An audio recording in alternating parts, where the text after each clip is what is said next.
Oh yeah, I get to talk about this show again. The episode is called The Robot's Robot. Yeah, I've got nothing. I guess Robotnik is building a minion for Scratch and Grinder, or maybe some meta comments on how we're all mechanical slaves in the system. Wait, don't fade out. We begin the episode with some kids on bikes cycling around a pioneer, and over him, and eventually past him. They head home just in time for their town to implode on itself, with Sonic there to tell the kids about basic vocabulary. Oh no, Sonic says to seeping to the main show. They all work out the obvious, that Robotnik did it, and oh look at that, perfect timing. Robotnik used a device called the Superplanetary Implosion Machine to cause the implosion. Robotnik, while being the best character in this show, explains how he plans to use the machine to make the citizens of Mobius grovel. That is, by using the machine's power source, the Brutal Lepton Atomic Material Modification Accelerator, or BLAMO for short. He also warns that jostling it could implode the entire planet. So guess what happens next? Poor Robotnik is remorseful about creating the dunce duo again, and I completely sympathize with his woes. Specifically, Robotnik says, "A complete idiot could build a better robot than you!" Which, of course, Scratch and Grounder, realizing that they are idiots, get to work. This won't end well. We go back to Sonic and Tails doing the most exciting thing imaginable, waiting. Because if this version of Sonic is known for anything, it's pain. It's pain.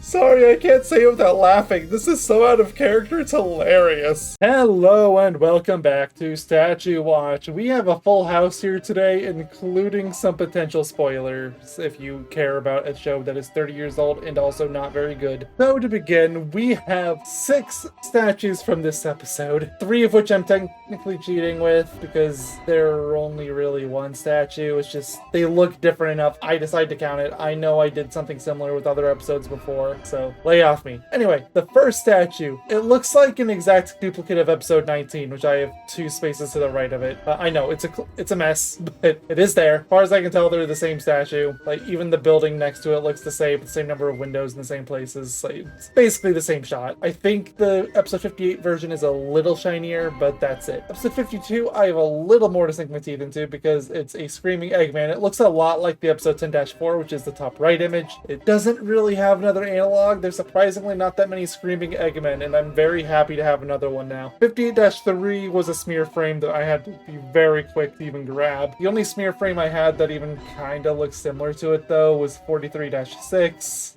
bottom right of where that is. And then 4, 5, and 6, the 3 I was talking about, they're all basically just one shot, but they look very different from each other. I don't know what to say about this one. It's a very high detail but low detail statue. Like, they just made a single solid color and just drew a bunch of lines. But at the end, it's not just a basic statue, right? So, I don't know, like, there's zero shading here, but it kind of works for their purposes, and especially because you can even see here, like, it's being imploded. With 5, it starts touching on, then 6, it just folds in on itself, and the rest of the base. Like, I went with, again, there was 43-5, 43-6 that I showed earlier. The 53-4 also has kind of the outline-ish thing. Like, nothing really comes to this level in the show up until now. Oh yeah, because I didn't mention it, 31-3 is another open-mouth screaming Eggman.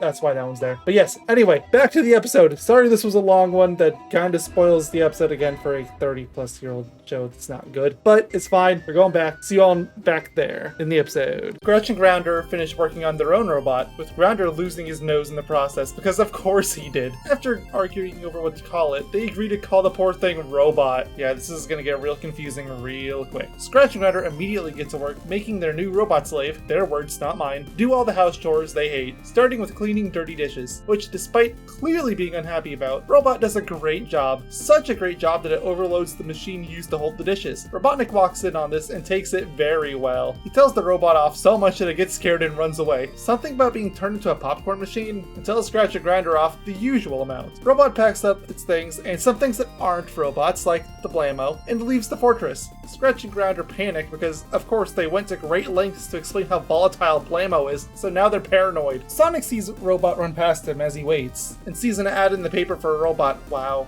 the show was made in a different era. I know that's obvious, it's just something that hits you like a truck sometimes, you know? So they begin chasing Robot, with the latter being more terrified of Robotnik's threats than anything. Robot gets away, but Scratch and Grounder find it, so it runs away again, towards a place called Jumbo Canyon, and falls in. Sonic catches up to the dump box and somehow has time to tell them off, run to the bottom of the canyon, and save Robot. The robot is saved and brought up to the top of the canyon, so Sonic spooks Scratch and Grounder to have them fall to the bottom instead. He is evil incarnate, I'm telling you. Then they they fall to the bottom, they admit they'll need to tell Robotnik about the Blamo going missing. That said, Robotnik already noticed and isn't taking it well. The Dinobots confirm his fears for him, Robotnik going off to get his machine back. Robot has run away back to where the kids from the start of the episode are. It seems to somewhat warm up to them in time for Sonic to come back around and start asking for the Blamo. Robot throws it away, with Robotnik now holding the Blamo. Sonic and Tails give chase, with Robotnik attempting to lose them in some lava caves. Unfortunately for him, Robot is now tailing Sonic and helping him whenever he gets stuck at an obstacle. So Robot is officially on Team Sonic now. Robotnik gets back to his fortress with Team Sonic close behind, though not before Robotnik closes the door on them. In one of the few admittedly kind of funny jokes in the show, Sonic starts rambling off overly complex plans to get into the fortress, and Robot just uses the key to open the door. There's something beautiful about the whole thing, despite only lasting a couple of seconds. Robotnik prepares to implode Sonic, but is too slow. Sonic comes by, trying to shield himself with Robot, but quickly realizes Robotnik doesn't care about it. So Sonic brings Scratch and Grinder instead, Robotnik opting to implode all three instead. A bit hostile and out of character, but I can get down with it. Sonic puts on a costume and a bad German accent, and yeah, Sonic wins. The town is unimploded, with the base being imploded instead. Sonic saves Robot on the way out at least, so yay. Sonic trash talks Robotnik and the Dumbbots, with Robot disowning Scratch and Grinder, which honestly is earned. Tails brings up a weird bit of continuity and suggests taking Robot to Scrap Valley. Remember Scrap Valley? From way back in episode 21, Sonic gets thrashed, which no, I didn't memorize. I went back and checked because yeah, it's a weird callback. The episode ends with the implication that Robot will get along with the Scrap Valley citizens because they can speak his language. Oh yeah, Robot doesn't talk, it just makes random beeps and boops. It wasn't relevant to the episode, so I didn't bring it up until now. The Sonic Says is about what to do in a fire. Not even remotely relevant to the episode. And it gives this cursed Sonic image, so it's terrible. And he outright says Sonic Says in the segment, so it's doubly terrible. Apt description of the episode too, honestly. I was excited getting a different writer again after having the same guy for the last string of episodes, basically ever since the Robo Olympics episode, which I also had to fact check, but it was for naught. This episode is forgettable nothingness that I probably won't even remember 5 minutes after finishing the review. Even writing this part, I'm struggling to remember the episode. There was a robot,